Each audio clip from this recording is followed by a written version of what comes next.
An anthology of readings of Almighty God's words.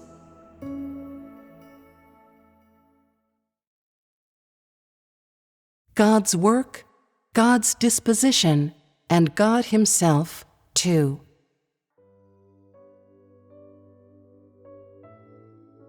People's many misunderstandings about Job.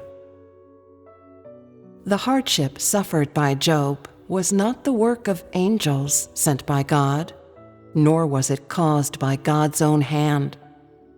Instead, it was personally caused by Satan, the enemy of God. Consequently, the level of hardship suffered by Job was profound. Yet at this moment, Job demonstrated, without reserve, his everyday knowledge of God in his heart, the principles of his everyday actions, and his attitude toward God. And this is the truth. If Job had not been tempted, if God had not brought trials upon Job, when Job said, "Jehovah gave, and Jehovah has taken away. Blessed be the name of Jehovah," you would say that Job is a hypocrite. God had given him so many assets, so of course he blessed the name of Jehovah. If, before being subjected to trials, Job had said, "Shall we receive good at the hand of God, and shall we not receive evil?" you would say that Job was exaggerating, and that he would not forsake the name of God, since he was often blessed by the hand of God. If God had brought disaster upon him, then he would surely have forsaken the name of God. Yet, when Job found himself in circumstances that no one would wish for, or wish to see, or wish to befall them, which people would fear befalling them, circumstances that even God could not bear to watch, Job was still able to hold on to his integrity. Jehovah gave, and Jehovah has taken away. Blessed be the name of Jehovah. And shall we receive good at the hand of God, and shall we not receive evil? Faced with Job's conduct at this time, those who love to talk high-sounding words and who love to speak letters and doctrines are left speechless. Those who extol God's name in speech only, yet have never accepted the trials of God, are condemned by the integrity to which Job held firm, and those who have never believed that man is able to hold firm to the way of God are judged by Job's testimony. Faced with Job's conduct during these trials and the words that he spoke, some people will feel confused, some will feel envious, some will feel doubtful, and some will even appear disinterested, turning their noses up at the testimony of Job because they not only see the torment that befell Job during the trials and read of the words spoken by Job, but also see the human weakness betrayed by Job when the trials came upon him. This weakness they believe to be the supposed imperfection in the perfection of Job, the blemish in a man who in God's eyes was perfect. Which is to say, it is believed that those who are perfect are flawless, without stain or sully, that they have no weaknesses, have no knowledge of pain, that they never feel unhappy or dejected, and are without hate or any externally extreme behavior.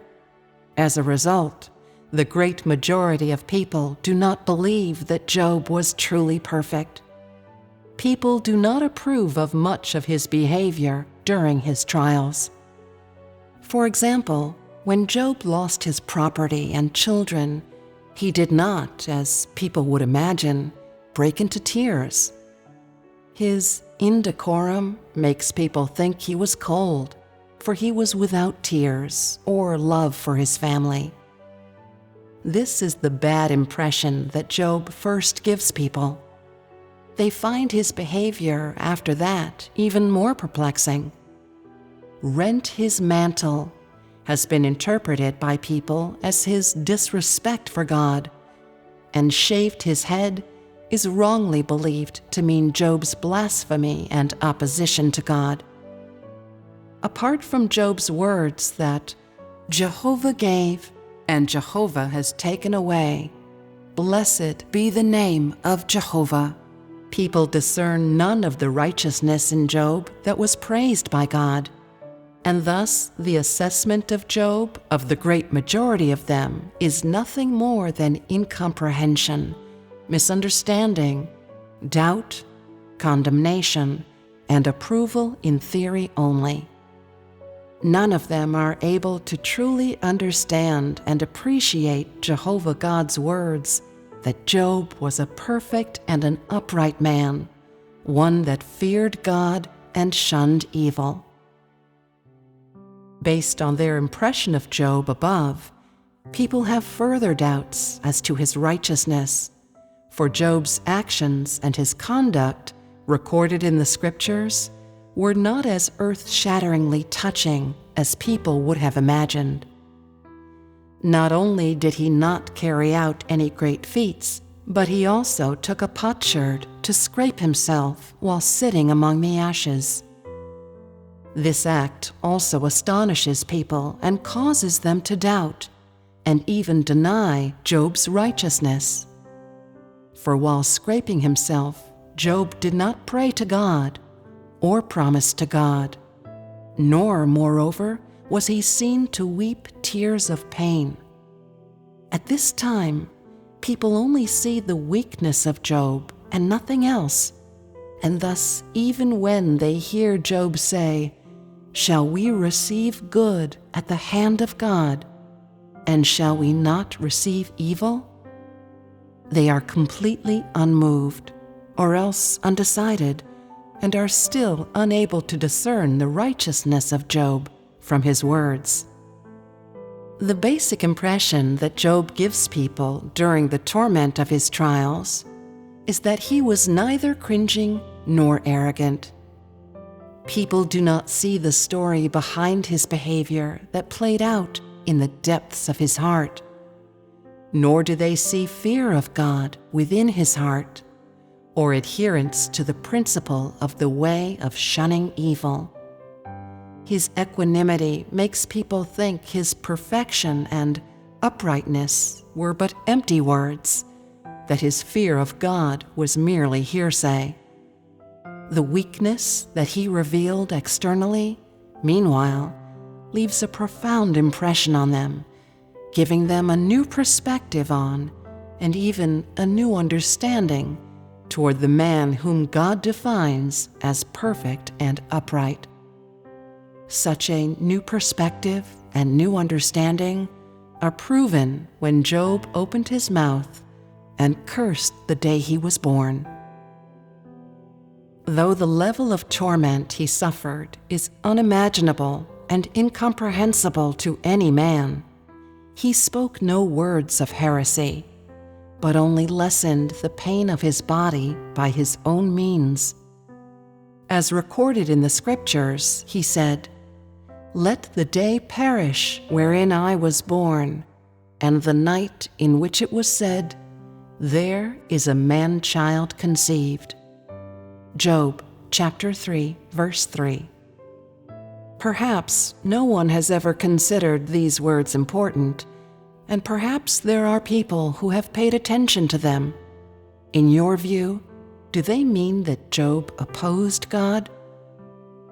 Are they a complaint against God? I know that many of you have certain ideas about these words spoken by Job, and believe that if Job was perfect and upright, he should not have shown any weakness or grief, and ought instead to have faced any attack from Satan positively, and even smiled in the face of Satan's temptations. He should not have had the slightest reaction to any of the torment brought upon his flesh by Satan, nor should he have betrayed any of the emotions within his heart. He should even have asked that God make these trials even harsher. This is what should be demonstrated and possessed by someone who is unwavering and who truly fears God and shuns evil.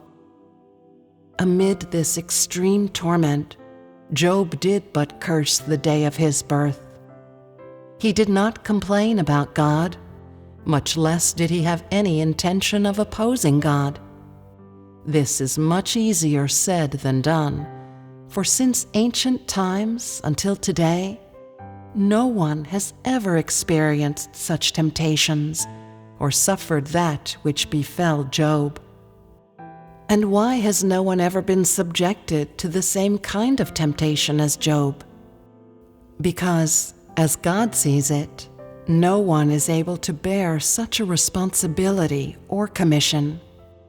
No one could do as Job did, and moreover, no one could still, apart from cursing the day of their birth, not forsake the name of God and continue to bless the name of Jehovah God, as Job did when such torment befell him. Could anyone do this? When we say this about Job, are we commending his behavior? He was a righteous man and able to bear such testimony to God, and capable of making Satan flee with its head in its hands, so that it never again came before God to accuse him. So what's wrong with commending him? Could it be that you have higher standards than God? Could it be that you would act even better than Job when trials come upon you? Job was praised by God. What objections could you have? Job curses the day of his birth because he does not want God to be pained by him.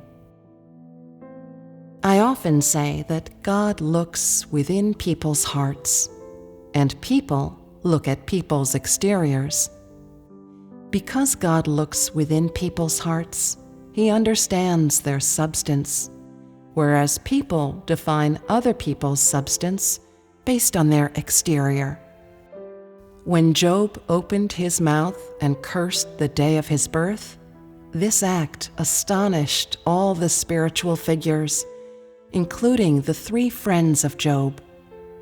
Man came from God and should be thankful for the life and flesh, as well as the day of his birth, bestowed upon him by God, and he should not curse them. This is understandable and conceivable to most people. For anyone who follows God, this understanding is sacred and inviolable. It is a truth that can never change. Job, on the other hand, broke the rules. He cursed the day of his birth. This is an act that most people consider to be crossing over into forbidden territory. Not only is he not entitled to people's understanding and sympathy, he is also not entitled to God's forgiveness. At the same time, even more people become doubtful toward Job's righteousness, for it seems that God's favor toward him made Job self-indulgent. It made him so bold and reckless that not only did he not thank God for blessing him and caring for him during his lifetime, but he damned the day of his birth to destruction. What is this if not opposition to God? Such superficialities provide people with the proof to condemn this act of Job. But who can know what Job was truly thinking at that time? And who can know the reason why Job acted in that way? Only God and Job himself know the inside story and reasons here. When Satan stretched forth its hand to afflict the bones of Job, Job fell into its clutches, without the means to escape or the strength to resist. His body and soul suffered enormous pain, and this pain made him deeply aware of the insignificance, frailty, and powerlessness of man living in the flesh. At the same time, he also gained a profound understanding of why God is of a mind to care for and look after mankind. In Satan's clutches, Job realized that man, who is of flesh and blood, is actually so powerless and weak. When he fell to his knees and prayed to God, he felt as if God was covering his face and hiding, for God had completely placed him in the hands of Satan. At the same time, God also wept for him, and moreover was aggrieved for him. God was pained by his pain, and hurt by his hurt. Job felt God's pain, as well as how unbearable it was for God. Job did not want to bring any more grief upon God, nor did he want God to weep for him, much less did he want to see God pained by him. At this moment, Job wanted only to divest himself of his flesh, to no longer endure the pain brought upon him by this flesh, for this would stop God being tormented by his pain. Yet he could not, and he had to tolerate not only the pain of the flesh, but also the torment of not wishing to make God anxious. These two pains, one from the flesh and one from the spirit, brought heart-rending, gut-wrenching pain upon Job, and made him feel how the limitations of man who is of flesh and blood can make one feel frustrated and helpless. Under these circumstances, his yearning for God grew fiercer, and his loathing of Satan became more intense. At this time, Job would have preferred to have never been born into the world of man, would rather that he did not exist than see God cry tears or feel pain for his sake. He began to deeply loathe his flesh, to be sick and tired of himself, of the day of his birth, and even of all that which was connected to him.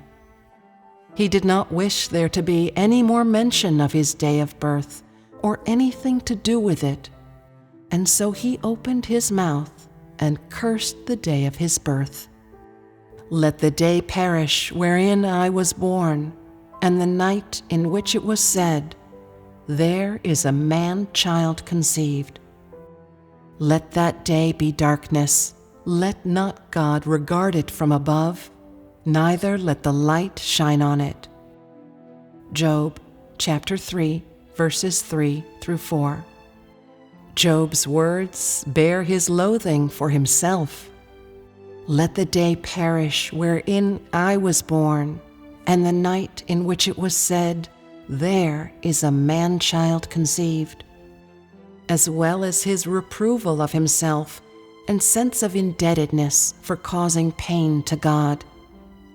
Let that day be darkness. Let not God regard it from above, neither let the light shine on it. These two passages are the ultimate expression of how Job felt then, and fully demonstrate his perfection and uprightness to all. At the same time, just as Job had wished, his faith and obedience to God, as well as his fear of God, were truly elevated. Of course, this elevation is precisely the effect that God had expected. Job defeats Satan and becomes a true man in the eyes of God. When Job first underwent his trials, he was stripped of all his property and all of his children, but he did not fall down or say anything that was a sin against God as a result. He had overcome the temptations of Satan, and he had overcome his material assets and offspring, and the trial of losing all his worldly possessions, which is to say, he was able to obey God's taking away from him and offer thanks and praise to God because of it. Such was Job's conduct during Satan's first temptation, and such was also Job's testimony during the first trial of God. In the second trial, Satan stretched forth its hand to afflict Job, and although Job experienced pain greater than he had ever felt before, still his testimony was enough to leave people astounded. He used his fortitude, conviction, and obedience to God, as well as his fear of God, to once more defeat Satan, and his conduct and his testimony were once more approved of and favored by God. During this temptation, Job used his actual conduct to proclaim to Satan that the pain of the flesh could not alter his faith and obedience to God, or take away his devotion to God and fear of God. He would not renounce God or give up his own perfection and uprightness because he faced death. Job's determination made a coward of Satan. His faith left Satan timorous and trembling. The force of his life and death battle with Satan bred in Satan a deep hatred and resentment. His perfection and uprightness left Satan with nothing more it could do to him, such that Satan abandoned its attacks on him and gave up its accusations against Job before Jehovah God. This meant that Job had overcome the world. He had overcome the flesh. He had overcome Satan, and he had overcome death. He was completely and utterly a man who belonged to God. During these two trials, Job stood firm in his testimony and actually lived out his perfection and uprightness, and broadened the scope of his living principles of fearing God and shunning evil. Having undergone these two trials, there was born in Job a richer experience, and this experience made him more mature and seasoned. It made him stronger and of greater conviction, and it made him more confident of the rightness and worthiness of the integrity to which he held firm. Jehovah God's trials of Job gave him a deep understanding and sense of God's concern for man, and allowed him to sense the preciousness of God's love, from which point consideration toward and love for God were added in to his fear of God. The trials of Jehovah God not only didn't alienate Job from him, but brought his heart closer to God. When the fleshly pain endured by Job reached its peak, the concern that he felt from Jehovah God gave him no choice but to curse the day of his birth. Such conduct was not long planned, but a natural revelation of the consideration for and love of God from within his heart. It was a natural revelation that came from his consideration for and love of God, which is to say, because he loathed himself, and he was unwilling to and could not stand to torment God. Thus his consideration and love reached the point of selflessness. At this time, Job elevated his long-standing adoration and yearning for God and devotion to God to the level of consideration and loving. At the same time, he also elevated his faith and obedience to God and fear of God to the level of consideration and loving. He did not allow himself to do anything that would cause harm to God. He did not permit himself any conduct that would hurt God, and did not allow himself to bring any sorrow, grief, or even unhappiness upon God for his own reasons. In God's eyes, although Job was still the Job of before, Job's faith, obedience, and fear of God had brought God complete satisfaction and enjoyment.